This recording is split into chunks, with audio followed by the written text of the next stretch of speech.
Like an old stray cat sitting on a fence. Hey, this is Paula Jedi. You're listening to episode 14 of Outta Time, your source for time travel and science news and anything else I feel like blabbing about. Hurricane Matthew, I have survived. I'm on the west coast, so the impact has been very minimal. My thoughts and prayers do go out to all victims of this horrible hurricane in Haiti, Bahamas, Cuba, east coast of the United States. Anyone who has been impacted, my thoughts and prayers go out to you. John Titor. John Titor is alive and well. I'm telling you folks, he has made contact.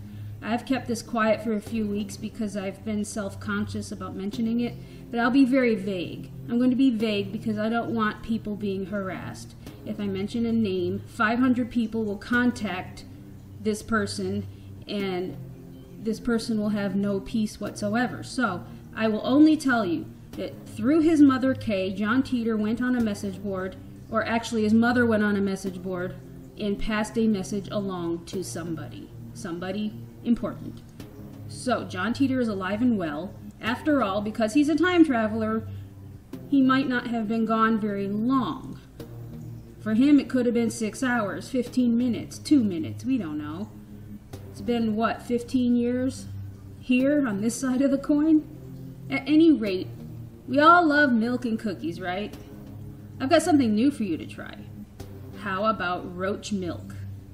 Wow, I didn't even know roaches had milk. I didn't know they fed their babies that way. But apparently the Pacific beetle cockroach does feed its babies with milk. And scientists at the University of Iowa have discovered that roach milk is more nutritious than cow's milk. Now, how would you like to pour that on your cereal in the morning? Delicious. Are humans really supposed to be drinking the milk of other species anyway? This is breast milk made for babies. And here we are drinking other species' milk. And how exactly are they going to harvest enough milk from a cockroach to fill a container and sell? You know how many cockroaches that's going to require? That's so disgusting. I'm just getting creeped out thinking about it. So, is it I can or I can't? Sorry I've been so negative lately, but some of you may or may not know that I am actually an activist. So I do have a lot of opinions. I'm not meaning to be negative, but I don't appreciate the direction that our government is taking this country. So you'll hear me make a lot of remarks about it. This week, the United States government handed over the control of the internet to a nonprofit organization called ICANN. That stands for Internet Corporation for Assigned Names and Numbers. And why did they do that? Well, their contract expired and they wanted to have more international stakeholders. Now, what exactly does that mean? Are we going to be censored? Different countries have different values. China already banned all time travel topics from their side of the coin. What if other topics of science and religion offend someone and they're just banned from the internet? What if all women are required to wear veils, for example? I am not picking on anybody, that's just an example. This worries me a little bit. Also, are these countries going to be spying on us just like the United States has been? Probably are. They probably are. Interestingly, on October 1st, the day that the handover took place, my larger Twitter account that has 10,000 followers slowed down. And my other accounts did not, so it wasn't my internet connection, and it was on any device anywhere. And it stayed slow for a few days. Now, were they throttling large accounts? Were they collecting data from large accounts, or am I just being paranoid? A few Donald Trump supporters said that their accounts were also slowed down for a few days, so I'm not sure. Was ICANN experimenting? Was Twitter doing something it shouldn't have been? Or were they just having problems? I don't know. Something to think about. All I have to say is this. Let the censoring begin. Clown lives matter. Don't shoot the messenger on this one, okay? This is just something I heard. Clown lives matter. A group of professional clowns in Pennsylvania are protesting all of the bad publicity that clowns are getting lately and have formed Clown Lives Matter.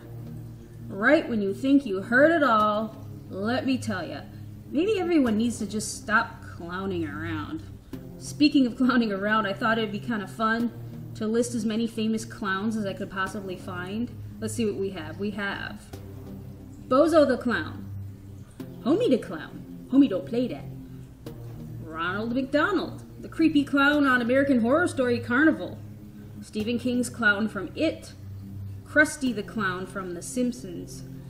I googled these and there are a ton that I've never heard of, so I'm just not going to bother reading all those because it goes back to the 1800s. Now we have the Joker, Jack Nicholson.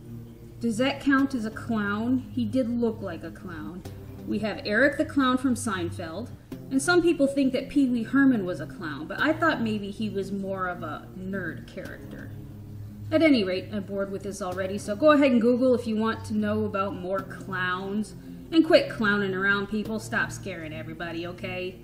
It's the clown apocalypse. And last but not least, a man in Utah is a little bit ticked off because a hospital charged him $39.35 to hold his newborn baby. And that doesn't surprise me because sometimes these hospitals charge like 15 to 20 bucks for a bottle of peroxide you can get at Walgreens for 99 cents. Now some people argue that, oh, it's the quality of healthcare. Quality, come on, you're telling me that that $20 bottle of peroxide is better than the 99-cent one? There is a CEO on top of all of this who's living rich and profiting off our illnesses and off our having babies. That's what it boils down to, money. It is not the cost of healthcare. It does not cost the hospital anything for that baby to be held. That employee is already being paid. I mean, I had to file bankruptcy from having a C-section. My C-section cost $30,000. You're telling me that it costs the hospital that much money for me to have a baby there? I don't think so. So I think this $39 fee for holding a baby is total BS. Okay, I'll step off my soapbox. Folks, we are out of time. Make sure that you like and subscribe and show me some love and some comments, and come back next week. See ya. Wouldn't want to be ya. Bye-bye.